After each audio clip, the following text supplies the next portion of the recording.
Shalom, halo, perkenalkan nama saya Mikaela Winecia Rosari dari Program Studi Pendidikan Guru Sekolah Dasar Fakultas Komputer dan Pendidikan Universitas Budi Waluyo. Di sini saya membuat video dalam rangka memenuhi tugas mata kuliah Pendidikan Agama Katolik. Di sini saya akan menjelaskan jawaban saya mengenai 3 pertanyaan refleksi dari video presentasi dari Bapak Greg. Yang pertama, ada bagaimana manusia menggunakan agama untuk memperbaiki kehidupan spiritualnya. Menurut saya, bisa dengan cara menebar kebaikan.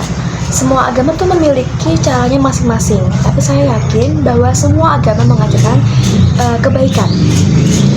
Nah, menebar kebaikan menurut saya itu tidak harus dengan uang atau hal-hal yang susah atau hal-hal yang berat. Contohnya saja, kita bisa menebar kebaikan dengan cara kita menjadi pendengar yang baik bagi orang-orang yang memang memerlukan teman untuk teman cerita. Karena saya yakin semua orang itu punya masalah, tapi tidak semua orang itu kuat dengan masalah mereka sendiri. Ada orang yang tidak kuat dengan masalah mereka dan memiliki pikiran untuk meninggalkan dunia ini.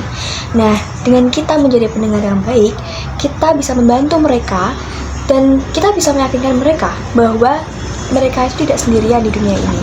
Mereka punya teman, mereka punya kita sebagai support system mereka, dan bisa menjadikan motivasi untuk dia terus bertahan hidupnya.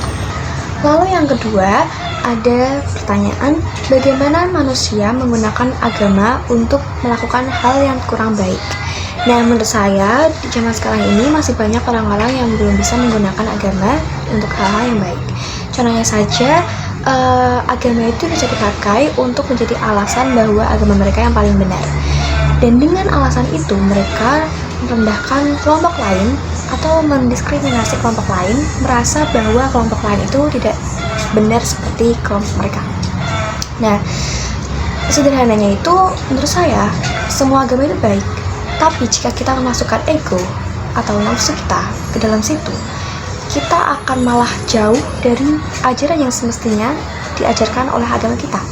Jadi, kita harus tahu batasan dan tahu bagaimana cara mengimplementasikan ajaran tersebut supaya tidak menyeleweng dari ajaran yang seharusnya.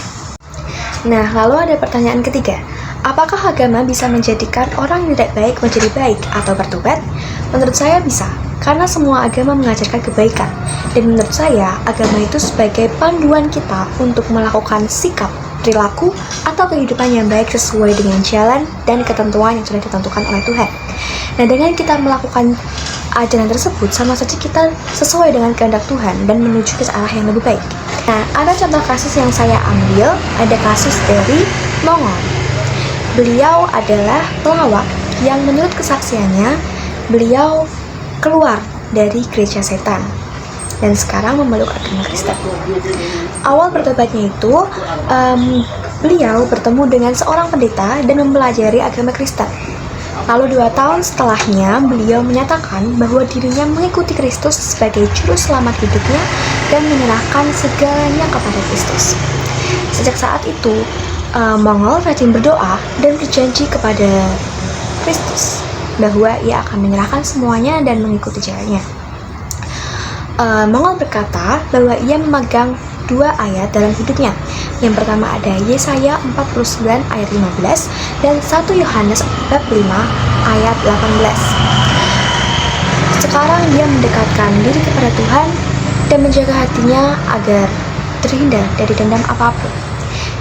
Dan dengan kesaksian itu, saya menjadi yakin bahwa agama itu bisa menjadikan seseorang yang awalnya jauh dari Tuhan jadi dekat dengan Tuhan. Nah, itu tadi jawaban saya. Sekarang, mari kita doa penutup untuk mengakhiri video pada hari ini. Dalam nama Bapa, Putra, dan Roh Kudus. Amin. Ya Tuhan yang Maha Baik, terima kasih Engkau telah memanggil kami menjadi anak-anak-Mu. Kami mohon sertailah kami supaya kami selalu hidup seturut dengan kehendak-Mu dan hidup dengan baik sesuai dengan apa yang ada dalam ajaran-Mu. Kami mohon pula berkatilah kami dalam naungan berkat-Mu supaya apa yang kami lakukan dapat sesuai dengan rencana kami dan seturut dengan kehendak-Mu sesuai dengan apa yang Engkau rencanakan. Amin. Bapa kami yang ada di surga, dimuliakanlah namamu, datanglah kerajaanmu, jadilah kehendakmu di atas bumi seperti di dalam surga. Berilah kami rezeki pada hari ini, dan ampunilah kesalahan kami, seperti kami pun mengampuni yang bersalah kepada kami. Dan janganlah masukkan kami ke dalam pencobaan, tetapi bebaskanlah kami dari yang jahat. Amin. Dalam nama Bapa, Putra, dan Roh Kudus. Amin. Sekian video presentasi saya untuk menjawab 3 pertanyaan refleksi dari Pak.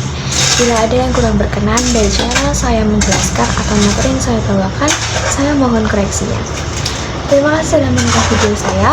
Semoga kita selalu dikatakan dengan Tuhan dan mengikuti jalan Tuhan ke arah yang lebih baik. Shalom.